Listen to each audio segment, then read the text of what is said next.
The clock strikes midnight, and Mary Johnson's hands are trembling as she stares at the envelope in her palm. Inside this house in Detroit, a stranger they barely know has just left them something that will change everything. But how did this night even begin? Just 12 hours earlier, the Johnson family was facing their darkest moment yet. John Johnson sits at their kitchen table, surrounded by a mountain of bills that seem to grow taller every day. The electricity company's final notice glares up at him in bold red letters. Mary quietly washes dishes at the sink, her shoulders heavy with the weight of secrets she's been keeping from her husband. "John," she finally whispers, her voice barely audible over the running water. "I need to tell you something." He looks up from the bills, already knowing from her tone that more bad news is coming. "What is it, Mary?" "I lost my job at the diner yesterday. Manager said they can't afford to keep me on." Her voice cracks as she turns to face him.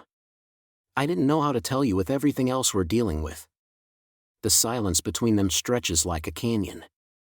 Their 2 children, 8-year-old Jasmine and 6-year-old Marcus, are upstairs sleeping, completely unaware that their parents are drowning in a sea of financial desperation.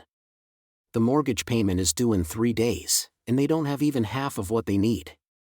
But what happened next shocked everyone, because just as John opens his mouth to respond, a thunderclap shakes their entire house. The storm that's been brewing all evening has finally arrived with a vengeance. Rain begins pelting their windows with such force that it sounds like someone throwing handfuls of pebbles against the glass. Then comes the knock at the door. It's nearly 10 at night. In their neighborhood, unexpected visitors after dark usually mean trouble.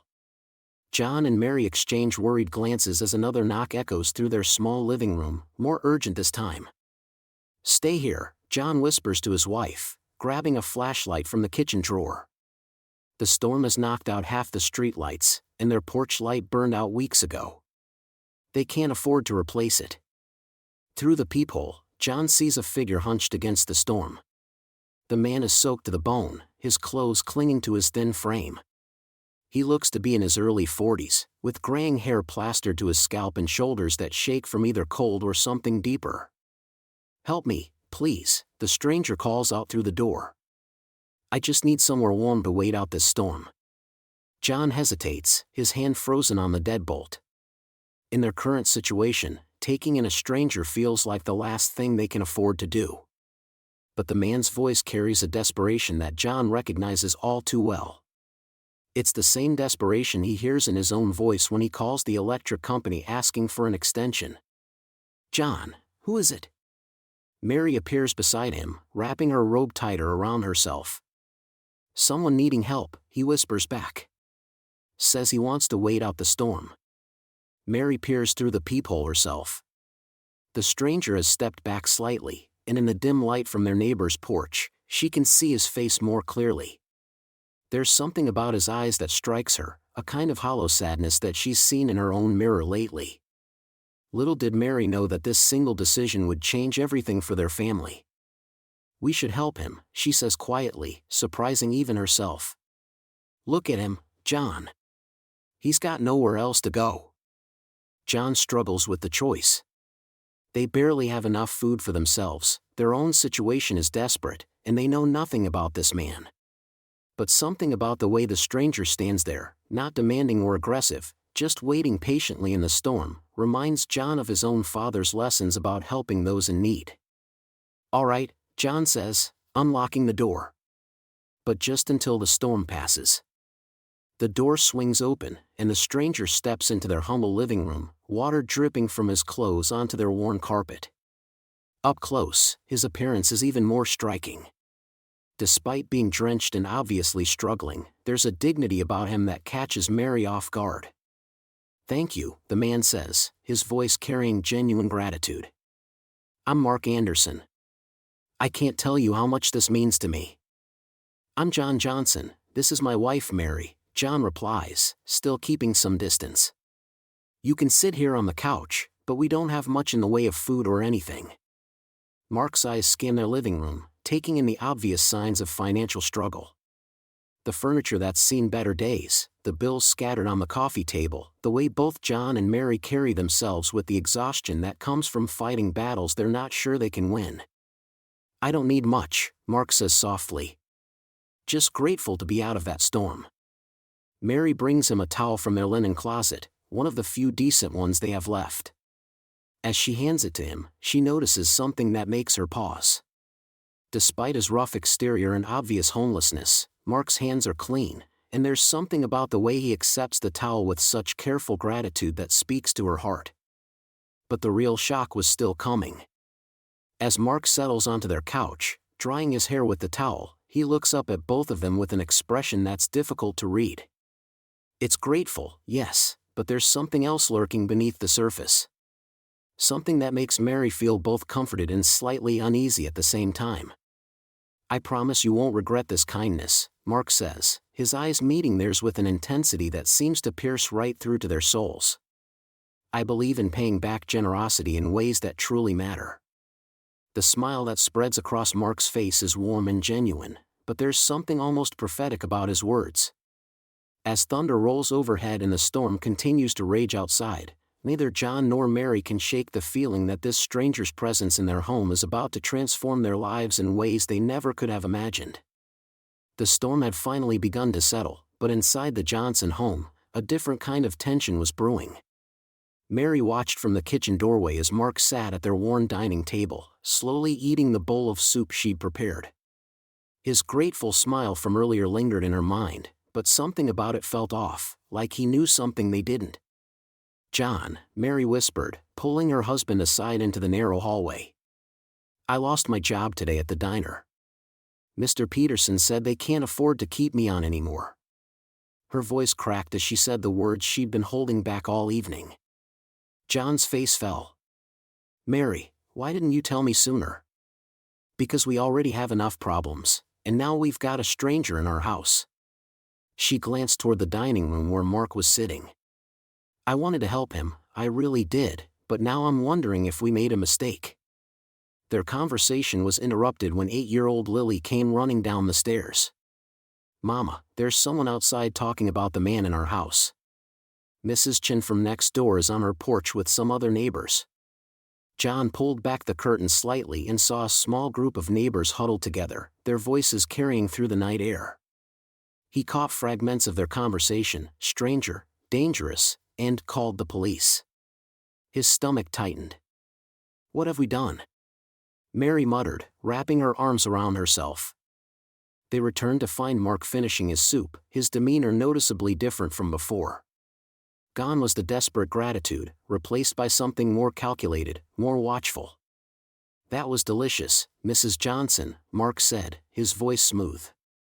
"You know, I've stayed in many places over the years, but there's something special about this house. This family." "Where exactly have you been staying?" John asked, trying to keep his tone casual. Mark's eyes flickered. "Here and there. I've had some difficult times recently. Lost everything, actually. My family, my home, my business." He paused, studying their faces. "Sometimes life takes everything from you, and you have to start over with nothing but the clothes on your back." Mary felt a pang of sympathy, but her unease remained. "I'm sorry to hear that. What kind of business did you have?" "Real estate," Mark replied quickly. "I was quite successful, actually. Had properties all over Michigan. But when the market crashed..." He shrugged, but there was something rehearsed about his response. Later, as Mary was gathering towels for Mark to use, she noticed his small duffel bag sitting open by the couch. A corner of something metallic caught her eye, her mother's silver bracelet that usually sat on the kitchen windowsill. Her breath caught in her throat. "John," she called softly from the living room. When he appeared, she pointed to the bag. There, nestled between his clothes, was not just the bracelet, but also John's spare wallet that he kept in the kitchen drawer for emergencies. The blood drained from John's face. "Are you sure those are ours?" "Positive. That bracelet was my mother's. And that wallet has the tear on the left corner from when Tommy got hold of it last month." They stood frozen, staring at Mark's belongings, when they heard his voice behind them. Looking for something? They turned to find Mark standing in the doorway, his entire demeanor changed. The grateful stranger was gone, replaced by someone cold and calculating. "I can explain," Mark said, but his tone suggested he wasn't particularly concerned about explanations. "You stole from us," Mary whispered, her voice shaking with anger and betrayal.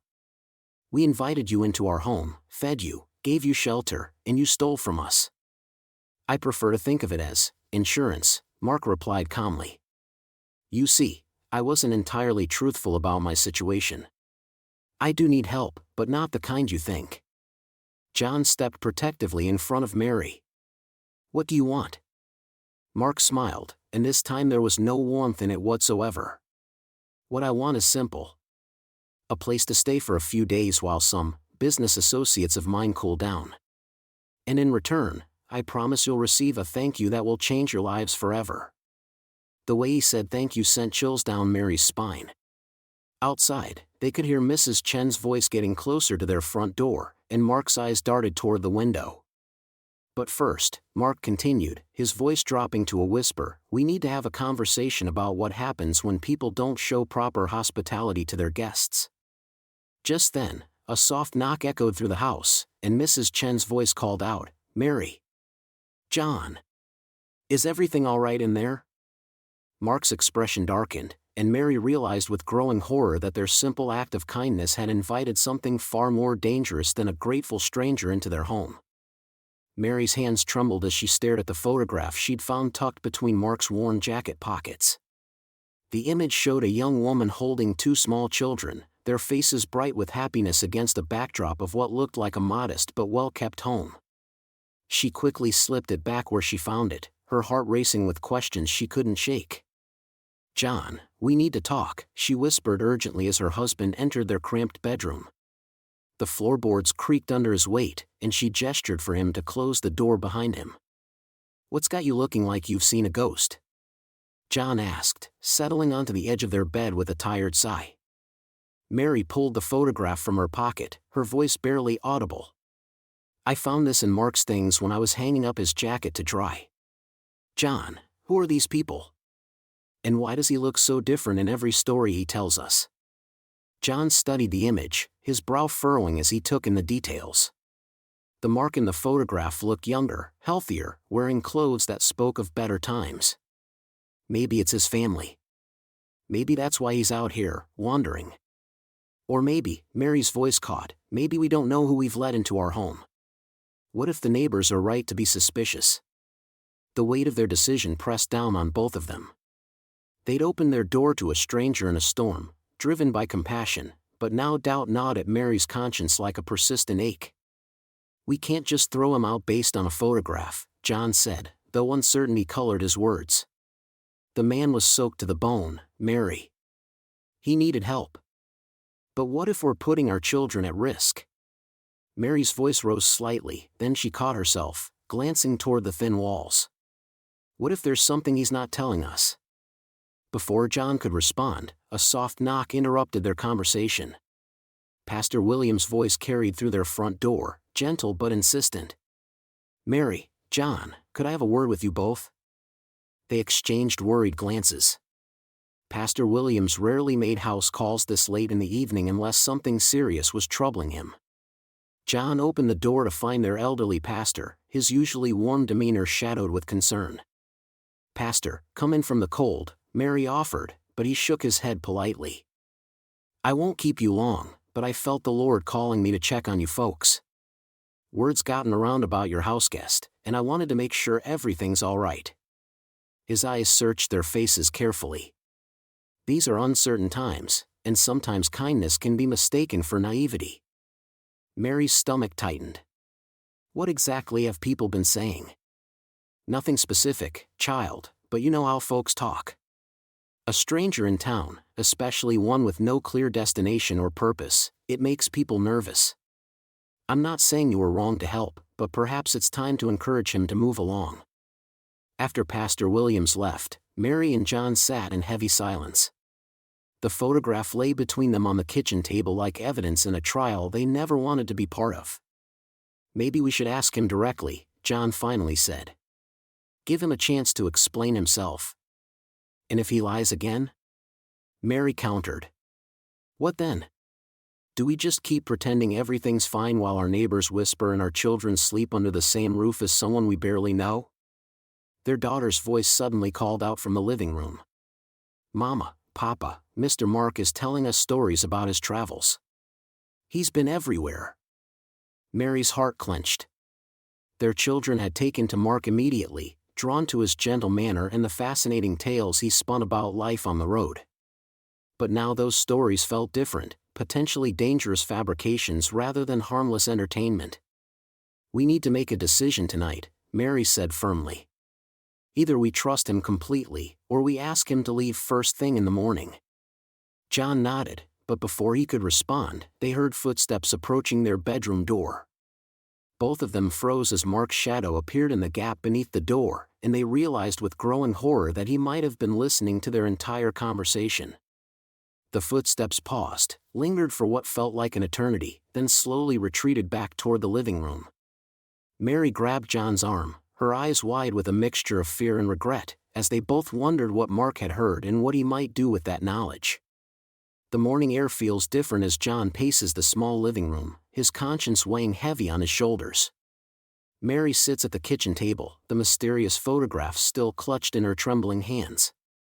The image haunts her, a young woman and two children, their faces eerily familiar yet distant.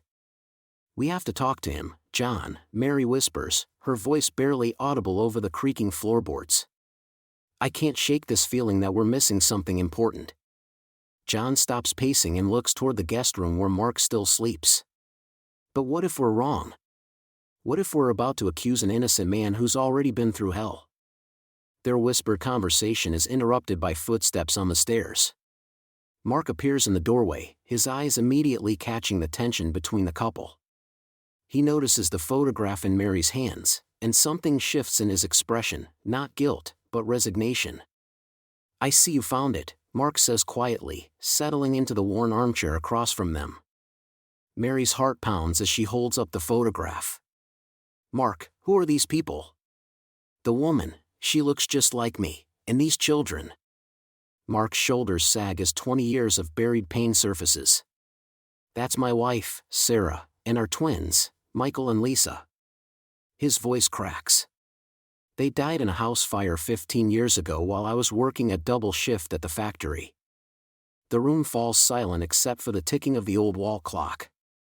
John feels his suspicions crumbling, replaced by overwhelming empathy. "I've been carrying that picture ever since," Mark continues, his hands shaking slightly. "Sarah looked so much like you, Mary.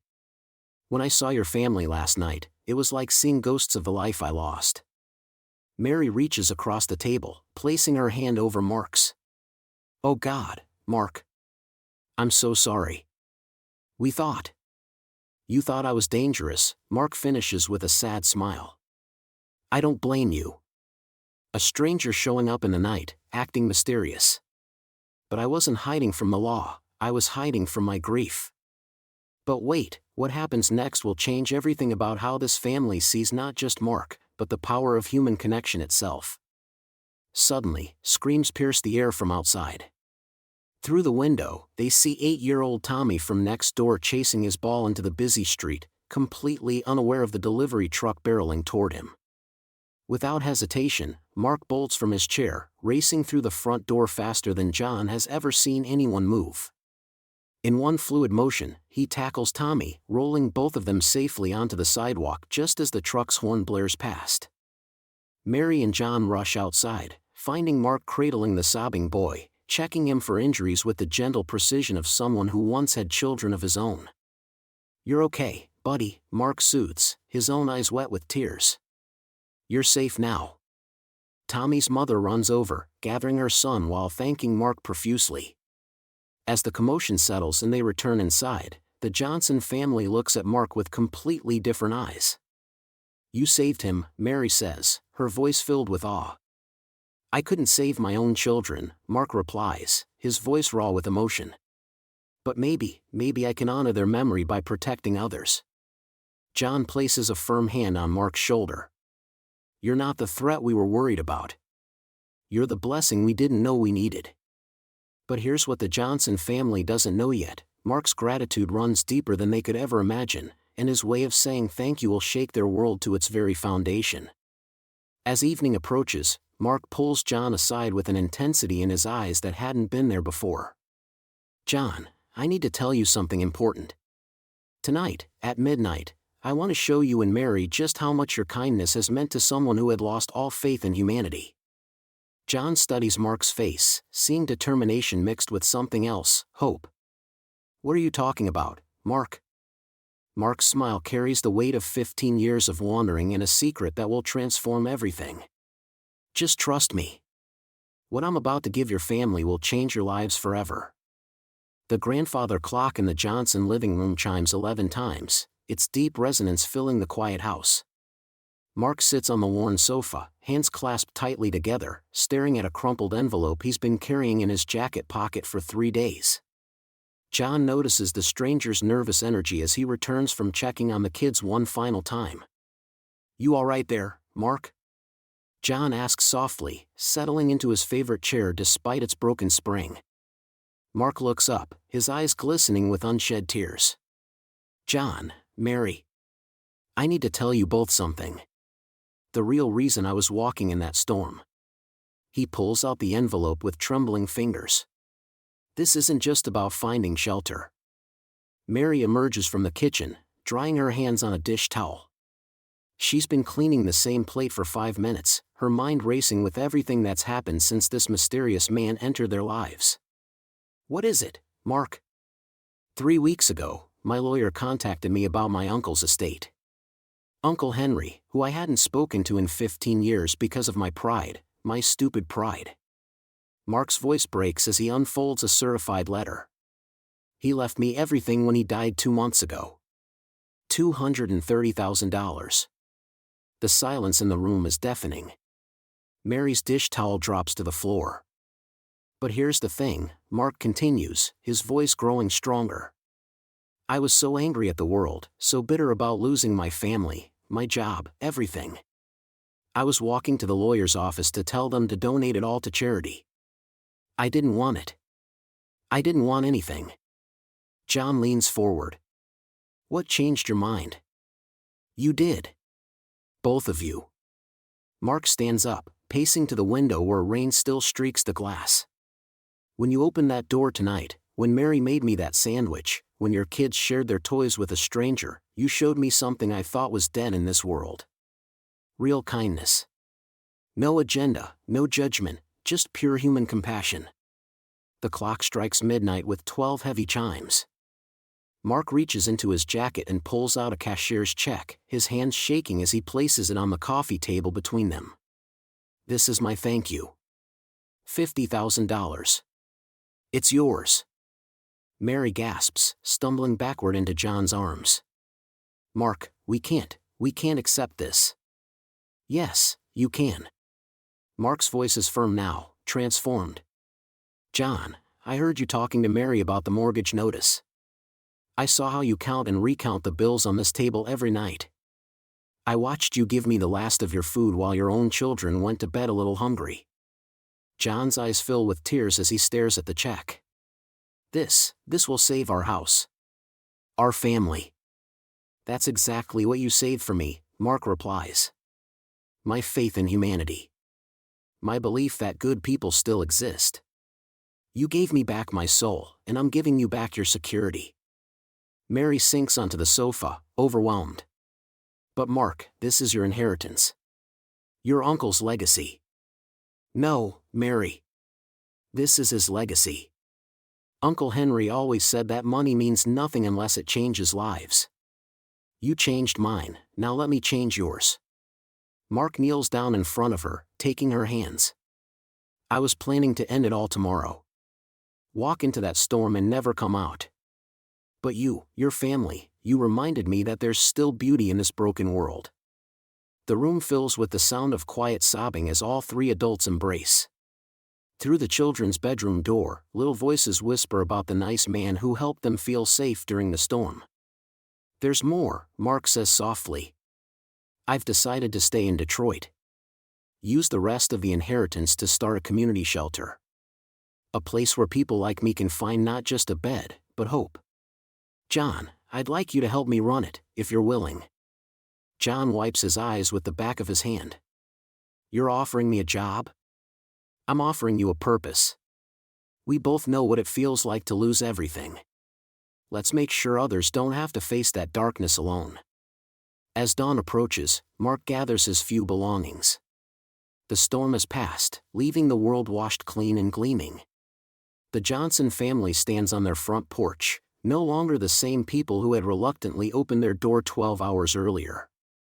"You know what the most amazing part of this is?" Mary says, watching Mark prepare to leave. "We thought we were helping you, but you were helping us all along." Mark turns back one final time, his face transformed by peace and purpose. "That's how kindness works, Mary. It always comes back to you, usually when you need it most." The neighborhood slowly awakens around them, and Mrs. Patterson from next door waves cautiously from her window. The same woman who had warned them about strangers now smiles at the sight of their obvious joy. 6 months later, the Johnson Community Hope Center opens its doors on East Warren Avenue, funded by Mark's inheritance and powered by John's determination to help others the way his family was helped. Mary works there too, her gentle spirit perfect for welcoming those who have lost everything. The night that changed everything becomes the story they tell every person who walks through their doors, hungry and afraid. It's a reminder that sometimes our greatest blessings come disguised as our greatest fears, and that opening our hearts to strangers might just save us all. What started as a simple act of mercy on a stormy night becomes a beacon of hope for an entire community, proving that kindness truly can transform the world, one stranger at a time.